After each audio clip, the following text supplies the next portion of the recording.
మిత్రమా, నా జీవితం బాగోలేదు, ఎలా జీవించాలో చెప్పమని ఎవ్వరిని అడగొద్దు. ఎలా జీవించాలో ఒక కుక్క ఇంకొక కుక్కను అడగదు, ఒక గాడిద ఇంకొక గాడిదను అడగదు.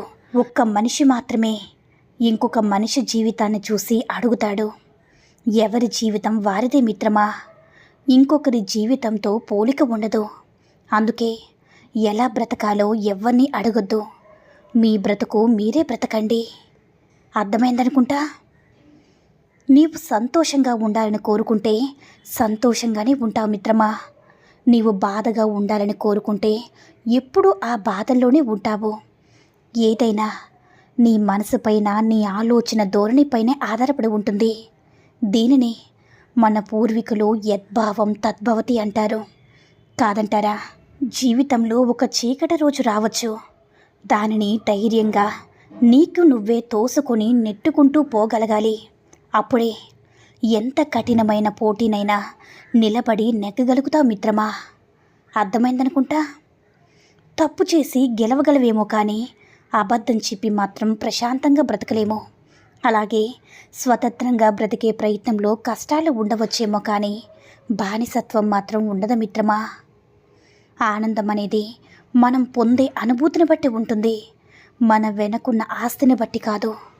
సంతోషం అనేది సంతృప్తి చెందే మనసును బట్టి ఉంటుంది, మనకున్న సంపదను బట్టి కాదు. అర్థమైందనుకుంటా. మిత్రమా, సంతోషం నేర్పలేని ఎన్నో విషయాలు కన్నీళ్లు నేర్పిస్తాయి. గెలుపు నేర్పలేని ఎన్నో పాఠాలు ఓటమి నేర్పిస్తుంది.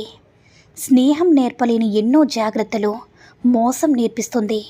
అందుకే అంటారేమో, ఏమి జరిగినా మన మంచికని. ఒక్క విషయం గుర్తుపెట్టుకో మిత్రమా, అవకాశం రాకపోవడం నీ దురదృష్టం, వచ్చిన అవకాశాన్ని సద్వినియోగం చేసుకోకపోవడం నీ నిర్లక్ష్యం, అవకాశాన్ని సరిగ్గా వాడుకోవడం నీ ఇంగితం, లేని అవకాశాన్ని సృష్టించుకోవడం నీ తెలివి, నిన్ను చూసి నవ్విన వాళ్ళే నిన్నే అవకాశం ఇవ్వమని అడగడం నీ విజయం మిత్రమా. నీకు అవకాశం ఇచ్చిన వాళ్ళని తలదించుకునేలా చేయడం నీ ఓటమికి కారణమవుతుంది. అందుకే ఎక్కడ నెగ్గాలో, ఎక్కడ తగ్గాలో, ఎవరిని గౌరవించాలో అన్నీ తెలుసుకుని జాగ్రత్తగా మసులుకో మిత్రమా. సాధారణంగా దొంగ అనేవాడు ఎవరిని దోచుకోవాలో తన్నే ఎంచుకుంటాడు, కానీ నిన్ను దోచుకునే రాజకీయ దొంగని నువ్వే ఎన్నుకుంటావు.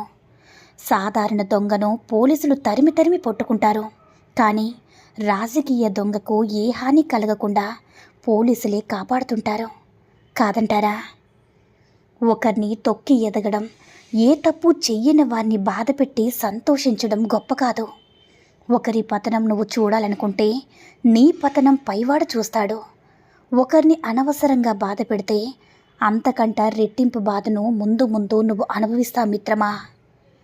వదిలేస్తే జారిపోయేవి ఎన్ని ఉంటాయో, కానీ పట్టుకుంటే మనతో ఉండిపోయేవి కూడా అంతకు మించి ఉంటాయి కదా. అది జీవితమైనా, బంధాలైనా, మిత్రులైనా, ఇంకేమైనా సరే. అర్థమైందనుకుంటా. ఒక స్త్రీ పురుషుని కంటే బలమైనది కాకపోవచ్చు, కానీ ప్రతి మగాడి బలహీనత ఆడదే. నవ్వుతోనే ఖైదు చేస్తుంది, కళ్ళతోనే కట్టిపెడుస్తుంది. కాదంటారా? స్త్రీ అంటే ప్రేమను అందించడంలో ఓ అమ్మ, అందంలో ఓ దేవత, తెలివితేటల్లో ఓ మంత్రి, ఆదరించడంలో ఓ బంధువు, ద్వేషించడం మొదలు పెడితే నిప్పు, విజయానికి ఒక పర్వతం, స్నేహంలో ఓ నమ్మకం, దండించడంలో ఓ ఉపాధ్యాయురాలు. ఇన్ని గొప్ప విషయాలు ఎన్నో ఉన్నా ఎవరికి అర్థం కాని ఓ పొడుపు కదే స్త్రీ అంటే. అవునా మిత్రమా? జీవితంలో అతి ప్రమాదకరమైనది ఏంటో చెప్పనా? దుఃఖం. దాన్ని దిగమింగడం నేర్చుకో మిత్రమా. ఇంకా భయంకరమైనది ఏంటో చెప్పనా? నిరాశ. దాన్ని అస్సలు పట్టించుకోకు. ఇంకా నీచమైనది చెప్పనా? అసూయ. దాన్ని ఏమాత్రం కూడా లక్ష్య పెట్టకు మిత్రమా. ఈ మూడు జీవితంలో నెగ్గుకొని వచ్చావంటే నీ అంత గొప్పవాడు ఈ లోకంలోనే లేడు. అర్థమైందనుకుంటా. మిత్రమా, జీవితంలో కష్టపడడమే కాదు, దాని ఫలితాలను కూడా అనుభవించాలి. అలా ఎందుకంటున్నానంటే, కష్టపడేవాడు కష్టంలో సుఖాన్ని చూసుకుంటాడు, కానీ వాటి ఫలితాన్ని ఎక్కువ దాన ధర్మాలకి ఒప్పుకుంటారు తప్ప వాళ్ళు అనుభవించరు మిత్రమా. ఆత్మాభిమానం ఒక్కటే జీవితంలో ఉంటే సరిపోదు. దానికి ధైర్యం, తెగువ, సాహసం, తెలివితేటలు, ప్రణాళిక, ఇంకా దైవబలం కూడా తోడుండాలి. లేకపోతే నీ జీవితం అంతరార్థంగా ముగించాల్సి వస్తుంది. నలుగురిలో తలెత్తుకోలేవు. కాబట్టి జాగ్రత్తగా ఉండాలి మిత్రమా. ఇల్లులు కట్టేటప్పుడు వాస్తు ప్రకారమే కడుతున్నారు. మరెందుకు వాస్తులు సరిలేవని ఇల్లులు పడగొడుతున్నారు? లాభ నష్టాలు అంతా విధివ్రాత ప్రకారమే జరుగుతుంది తప్ప వాస్తుల్లో ఏమీ లేదు. దాని పేరుతో వ్యాపారం తప్ప. మిత్రమా, ప్రతి స్త్రీ కోపం వెనుక ఒక చిన్నపాటి ఆశ, అలాగే ఆరాటం కూడా ఉంటుంది. కానీ అర్థం చేసుకున్న మగవాడికి తను ఒక దేవతలా కనిపిస్తుంది. ఇంకా అర్థం చేసుకునే వాడికి ఆమె ఎప్పటికీ ఒక తలనొప్పిగానే ఉంటుంది. కాదంటారా? ఈ సమాజంలో సాయం చేసే చేతులకి గాయం చేసే మనుషులే ఎక్కువ. అవునా? గుర్తించుకో మిత్రమా.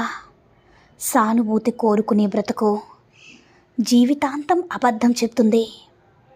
కానీ నిన్ను నమ్మని వాళ్ళ గురించి ఆలోచిస్తూ నీ జీవితాన్ని ఎప్పుడు కూడా నాశనం చేసుకోకు మిత్రమా. ఎక్కువగా అడుక్కుంటే అలసైపోతావు. ఎక్కువగా మాట్లాడితే చులకనైపోతావు. అందుకే కుదిరినంత మౌనమే మంచిది. కాదంటారా మిత్రమా? మాటల్లో అబద్ధం ఉన్నా పర్వాలేదు, కానీ చూపించే ప్రేమలో మాత్రం అసలు ఎప్పటికీ అబద్ధం ఉండకూడదు. గుర్తుంచుకోండి. నీ జీవితం ఎంత మారినా కూడా మనకు ఇష్టమైన వారి మీద ఉండే ప్రేమ మాత్రం ఎప్పటికీ మారదు. అవునా మిత్రమా? కొన్ని బాధలు భరించక తప్పదు. అలాగే కొన్ని కన్నీళ్ళు దాచుకోక తప్పదు. మాట్లాడిన ప్రతిసారి వారి మాటల్లో తప్పులు వెతకడం కాదు, వారి మనసులో మీపై ఉన్న ప్రేమను ఒక్కసారి అర్థం చేసుకో మిత్రమా. వారి మాటల్లోని ఉద్దేశం, వారి జీవితంలో మీ స్థానం ఏమిటో మీకు సరిగ్గా అప్పుడే అర్థమవుతుంది. కాదంటారా మిత్రమా? నేటి రోజుల్లో కాలయాపన చేసేవారు తప్ప కాలాన్ని మరిపించే బంధాలు లేనే లేవు. కాదంటావా మిత్రమా? రేపటి కోసం కష్టపడుతున్నాం, రేపటి కోసం దాచుకుంటున్నాం, రేపటి కోసం ఖర్చు పెట్టుకుంటున్నాం. అన్నీ రేపటి కోసమే అయితే అసలు రేపంటూ మీరు ఉండకపోతే? అందుకే ఈ క్షణం చాలా విలువైనది అనేది మీ పూర్తి జీవితంలో ప్రతి క్షణాన్ని కూడా ప్రస్తుతంలోనే గడపండి. గతంలో కాదు, భవిష్యత్తుతో భయంతో కాదు. అర్థమైందనుకుంటా మిత్రమా, ఈ 4 రకాల స్త్రీలను పెళ్లి చేసుకున్న మగాడికి ప్రతిరోజు నరకమే. 1, ఎల్లప్పుడూ అబద్ధాలు చెప్పే స్త్రీలను పెళ్లి చేసుకోకూడదు. వీరు భర్తకు నమ్మక ద్రోహం చేసే అవకాశం ఎక్కువగా ఉంటుంది. 2, అహంకారం గల స్త్రీలను పెళ్లి చేసుకోకూడదు. ఈ రకం మహిళలు అసభ్యకరమైన ప్రవర్తనతో ఇతరులకు ఎప్పుడు కూడా బాధ కలిగిస్తూ ఉంటారు. ఇక 3, చెడు స్వభావం కలిగిన స్త్రీలను కూడా పెళ్లి చేసుకోకూడదు. వీరి వలన మగాడు చాలా కష్టాలను ఎదుర్కొనే అవకాశం కూడా ఉంది. 4, ఇంటి పనులు చేయలేని స్త్రీలను కూడా పెళ్లి చేసుకోరాదు.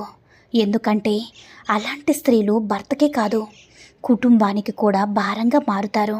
కాబట్టి మిత్రమా, ఈ 4 రకాల స్త్రీలను ఎప్పుడు కూడా పెళ్లి చేసుకోకూడదు. పెళ్లి చేసుకుంటే నీ జీవితంలో బాధలు పడక తప్పదు. కాబట్టి కాస్త ఆలోచించుకో మిత్రమా. అర్థమైందనుకుంటా. ఈ సూక్తుల్లో ఏ సూక్తి నచ్చిందో కామెంట్ చేయండి.